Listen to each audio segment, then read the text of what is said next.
നോമ്പുകാലം ഒന്നാം വ്യാഴം. ഒന്നാം വായന മക്കബായരുടെ ഒന്നാം പുസ്തകത്തിൽ നിന്ന്. രണ്ടാം അധ്യായം 49 മുതൽ 61 വരെയുള്ള വാക്യങ്ങൾ. മത്താത്തിയാസിന്റെ മരണം അടുത്തു. അവൻ പുത്രന്മാരെ വിളിച്ച് പറഞ്ഞു, അഹങ്കാരവും നിന്ദയും ശക്തി പ്രാപിച്ചിരിക്കുന്നു. ഉഗ്രകോപത്തിന്റെയും നാശത്തിന്റെയും നാളുകളാണിത്. അതിനാൽ എന്റെ മക്കളെ, നിയമത്തെ പ്രതി തീഷ്ണതയുള്ളവരായിരിക്കുവിൻ. നമ്മുടെ പിതാക്കന്മാരുടെ ഉടമ്പടിക്കായി ജീവൻ തന്നെ അർപ്പിക്കുവിൻ. തലമുറകളായി പിതാക്കന്മാർ ചെയ്ത പ്രവൃത്തികൾ ഓർക്കുവിൻ. ഉന്നത മഹത്വവും അനശ്വര കീർത്തിയും ആർജിക്കുവിൻ. പരീക്ഷിക്കപ്പെട്ടപ്പോൾ അബ്രഹാം വിശ്വസ്തനായി കാണപ്പെട്ടില്ലേ? അത് അവന് നീതിയായി പരിഗണിക്കപ്പെട്ടുവല്ലോ. കഷ്ടതയുടെ കാലത്ത് ജോസഫ് കൽപ്പനകൾ പാലിക്കുകയും ഈജിപ്തിന്റെ അധികാരിയായി ഉയരുകയും ചെയ്തു. നമ്മുടെ പിതാവ് ഫിനെഹാസ് തീഷ്ണത നിറഞ്ഞവനാകയാൽ ശാശ്വതമായ പൗരോഹിത്യത്തിന്റെ ഉടമ്പടിക്ക് അർഹനായി. കൽപ്പന നിറവേറ്റിയതിനാൽ ജോഷുവ ഇസ്രായേലിലെ ന്യായാധിപനായി. സഭയിൽ സാക്ഷ്യം നൽകിയ കാലേബിന് ദേശത്ത് അവകാശം ലഭിച്ചു. ദയാലുവായ ദാവീദ് സിംഹാസനത്തിന് ശാശ്വത അവകാശിയായി. നിയമത്തെക്കുറിച്ചുള്ള തീഷ്ണതയാൽ ജ്വലിച്ച ഏലിയ സ്വർഗത്തിലേക്ക് സംവഹിക്കപ്പെട്ടു. ഹനനിയായും അസറിയായും മിഷായേലും വിശ്വാസം നിമിത്തം അഗ്നിയിൽ നിന്ന് രക്ഷിക്കപ്പെട്ടു. ദാനിയേൽ തന്റെ നിഷ്കളങ്കതയാൽ സിംഹവക്രത്തിൽ നിന്ന് രക്ഷ നേടി. തലമുറ തലമുറയായി ദൈവത്തിൽ വിശ്വാസം അർപ്പിക്കുന്നവരാരും അശക്തരാവുകയില്ല എന്ന് ഗ്രഹിക്കുവിൻ. രണ്ടാം വായന ജോബിന്റെ പുസ്തകത്തിൽ നിന്ന്. 23-ാം അധ്യായം 8 മുതൽ 14 വരെയുള്ള വാക്യങ്ങൾ. ഇതാ, ഞാൻ മുൻപോട്ട് പോയാൽ അവിടുന്ന് അവിടെ ഇല്ല, പുറകോട്ട് പോയാലും അവിടുത്തെ കാണാൻ സാധിക്കുകയില്ല. ഇടതുവശത്ത് ഞാൻ അവിടുത്തെ അന്വേഷിക്കുന്നു, എന്നാൽ എനിക്ക് അവിടുത്തെ കാണാൻ സാധിക്കുന്നില്ല. വലതുവശത്തേക്ക് തിരിഞ്ഞാലും ഞാൻ അവിടുത്തെ കാണുന്നില്ല. എന്നാൽ എന്റെ വഴി അവിടുന്ന് അറിയുന്നു. അവിടുന്ന് എന്നെ പരീക്ഷിച്ച് കഴിയുമ്പോൾ ഞാൻ സ്വർണം പോലെ പ്രകാശിക്കും. എന്റെ പാദങ്ങൾ അവിടുത്തെ കാൽപ്പാടുകളിൽ ഞാൻ ഉറപ്പിച്ചു. ഞാൻ അവിടുത്തെ പാത പിന്തുടർന്നു, ഒരിക്കലും വ്യതിചലിച്ചില്ല.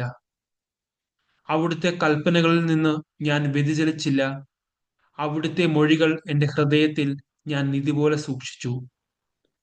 അവിടുന്ന് മാറ്റമില്ലാത്തവനാണ്. അവിടുത്തെ പിന്തിരിപ്പിക്കാൻ ആർക്ക് കഴിയും? താൻ ആഗ്രഹിക്കുന്നത് അവിടുന്ന് ചെയ്യുന്നു. എനിക്കായി നിശ്ചയിച്ചിട്ടുള്ളത് അവിടുന്ന് നിറവേറ്റും. അങ്ങനെയുള്ള പലതും അവിടുത്തെ മനസ്സിലുണ്ട്. മൂന്നാം വായന പൗലോസ്ലീഹ തെസ്സലോനിക്കയിലെ സഭയ്ക്ക് എഴുതിയ ഒന്നാം ലേഖനം 2-ാം അധ്യായം 17 മുതൽ 3-ാം അധ്യായം 5 വരെയുള്ള വാക്യങ്ങൾ. സഹോദരരെ, ആത്മന അല്ലെങ്കിലും ശാരീരികമായി കുറച്ചു നാളത്തേക്ക് ഞങ്ങൾ നിങ്ങളിൽ നിന്ന് വേർപിരിഞ്ഞു. അതുകൊണ്ട് നിങ്ങളെ മുഖാഭിമുഖം വീണ്ടും കാണാൻ അതീവ താല്പര്യത്തോടും ആകാംക്ഷയോടും കൂടെ ഞങ്ങൾ കാത്തിരിക്കുകയായിരുന്നു. അതിനാൽ നിങ്ങളെ സന്ദർശിക്കുവാൻ ഞങ്ങൾ, പൗലോസായ ഞാൻ, പല പ്രാവശ്യം ആഗ്രഹിച്ചു. എന്നാൽ സാത്താൻ ഞങ്ങളെ തടസ്സപ്പെടുത്തി. കർത്താവായ യേശുവിന്റെ പ്രത്യാഗമനത്തിൽ അവിടുത്തെ സന്നിധിയിൽ ഞങ്ങളുടെ പ്രത്യാശയും ആനന്ദവും അഭിമാനത്തിന്റെ കിരീടവും എന്താണ്? അത് നിങ്ങൾ തന്നെയല്ലേ? എന്തെന്നാൽ നിങ്ങളാണ് ഞങ്ങളുടെ മഹത്വവും ആനന്ദവും. ഈ വേർപാട് ദുസ്സഹമായി തീർന്നപ്പോൾ ആഥൻസിൽ തനിച്ചു കഴിയാൻ ഞങ്ങൾ തീരുമാനിച്ചു.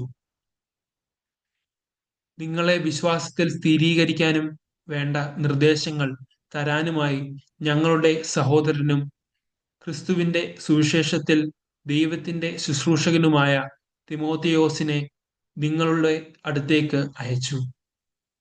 പീഡനങ്ങൾ നിമിത്തം ആർക്കും ഇളക്കം തട്ടാതിരിക്കാനാണ് ഇങ്ങനെ ചെയ്തത്. ഇതിനാണ് ഞങ്ങൾ പെട്ടിരിക്കുന്നതെന്ന് നിങ്ങൾ തന്നെ അറിയാമല്ലോ. എന്തെന്നാൽ ഞങ്ങൾക്ക് കഷ്ടതകൾ സഹിക്കേണ്ടി വരുമെന്ന് നിങ്ങളോട് കൂടെ ആയിരുന്നപ്പോൾ തന്നെ ഞങ്ങൾ പറഞ്ഞിട്ടുള്ളതാണ്. അപ്രകാരം തന്നെ സംഭവിച്ചിരിക്കുന്നു. അത് നിങ്ങൾക്ക് അറിയുകയും ചെയ്യാം.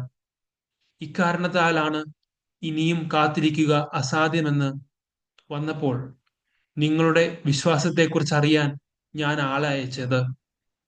പ്രലോഭകൻ നിങ്ങളെ ഏതു വിധത്തിലും പരീക്ഷയിൽ വീഴ്ത്തിയേക്കാമെന്നും ഞങ്ങളുടെ പ്രയത്നമെല്ലാം പാഴായി പോയേക്കാമെന്നും ഞാൻ ഭയപ്പെട്ടു. സുവിശേഷ വായന. വിശുദ്ധ ലൂക്ക എഴുതിയ സുവിശേഷം 22-ാം അധ്യായം 24 മുതൽ 30 വരെയുള്ള വാക്യങ്ങൾ. തങ്ങളിൽ വലിയവൻ ആരാണ് എന്നൊരു തർക്കം അവരുടെ ഇടയിൽ ഉണ്ടായി. അപ്പോൾ അവൻ അവരോട് പറഞ്ഞു, വിജാതിയരുടെ മേൽ അവരുടെ രാജാക്കന്മാർ ആധിപത്യം അടിച്ചേൽപ്പിക്കുന്നു. തങ്ങളുടെ മേൽ അധികാരമുള്ളവരെ അവർ ഉപകാരികളായി കണക്കാക്കുകയും ചെയ്യുന്നു. എന്നാൽ നിങ്ങൾ അങ്ങനെ ആയിരിക്കരുത്. നിങ്ങളിൽ ഏറ്റവും വലിയവൻ ഏറ്റവും ചെറിയവനെ പോലെയും അധികാരമുള്ളവൻ ശുശ്രൂഷകനെ പോലെയും ആയിരിക്കണം. ആരാണ് വലിയവൻ? ഭക്ഷണത്തിനിരിക്കുന്നവനോ പരിചരിക്കുന്നവനോ? ഭക്ഷണത്തിനിരിക്കുന്നവനല്ലേ? ഞാനാകട്ടെ നിങ്ങളുടെ ഇടയിൽ പരിചരിക്കുന്നവനെ പോലെയാണ്. എന്റെ പരീക്ഷകളിൽ എന്നോടുകൂടെ നിരന്തരം ഉണ്ടായിരുന്നവരാണ് നിങ്ങൾ. എന്റെ പിതാവ് എനിക്ക് രാജ്യം കൽപ്പിച്ചു തന്നിരിക്കുന്നത് പോലെ ഞാൻ നിങ്ങൾക്കും തരുന്നു. അത് നിങ്ങൾ എന്റെ രാജ്യത്തിൽ എന്റെ മേശയിൽ നിന്ന് ഭക്ഷിക്കുകയും പാനം ചെയ്യുകയും സിംഹാസനങ്ങളിൽ ഇരുന്ന് ഇസ്രായേലിലെ 12 ഗോത്രങ്ങളെ വിധിക്കുകയും ചെയ്യുന്നതിന് വേണ്ടി അത്രേ.